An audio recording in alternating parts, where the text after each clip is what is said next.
കേരളത്തിലെ ആദ്യ വനിതാ പഞ്ചായത്ത് പ്രസിഡന്റാണ് കോതമംഗലം സ്വദേശി അന്നമ്മ ജേക്കബ്.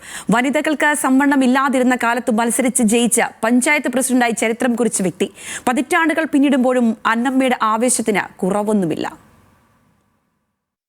രാഷ്ട്രീയത്തിൽ വനിതാ സംവരണമില്ലാത്ത 60കളിൽ തെരഞ്ഞെടുപ്പിൽ മത്സരിച്ച ആളാണ് ഊന്നുകൽ സ്വദേശി മാറാച്ചേരി പുതയത്ത് അന്നമ്മ ജേക്കബ്. ഒരു സ്ത്രീ രാഷ്ട്രീയത്തിലിറങ്ങിയാൽ ആളുകൾ അതിശയത്തോടെ നോക്കുന്ന കാലമായിരുന്നു അത്. 1963 മുതൽ കവളങ്ങാട് ഗ്രാമപഞ്ചായത്ത് മെമ്പർ, വൈസ് പ്രസിഡന്റ് എന്നീ ചുമതലകളിൽ 1984 വരെ പൊതുപ്രവർത്തനം നടത്തി. 1961 മുതൽ 68 വരെ വൈസ് പ്രസിഡന്റായിരുന്നു. 68 മുതൽ 79 വരെ പ്രസിഡന്റായി. അതോടെ കേരളത്തിലെ ആദ്യ വനിതാ പഞ്ചായത്ത് പ്രസിഡന്റ് എന്ന ബഹുമതിക്കും അർഹയായി. പണ്ട് വീടുകൾ കയറി വോട്ട് ചോദിച്ചും നോട്ടീസ് അടിച്ച് വിതരണം ചെയ്തുമുള്ള ചെലവ് കുറഞ്ഞുള്ള തെരഞ്ഞെടുപ്പ് പ്രചാരണ രീതിയായിരുന്നു.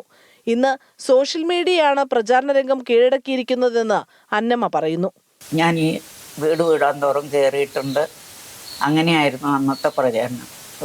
മറ്റ് ചെലവുകൾ ഒന്നുമില്ല. എനിക്ക് നോട്ടീസ് അടിക്കുന്ന ഒരു ചെലവ് മാത്രമേ 10,000-2,000 രൂപയിൽ അന്നത്തെ ഇലക്ഷന് ചെലവുണ്ടായിരുന്നുള്ളൂ. ഇന്ന് 2,000 ചെലവാക്കിയോട്ട് ഇന്ന് 2 ലക്ഷം ഉണ്ടായാലും തീരുമെന്ന് തോന്നുന്നില്ല.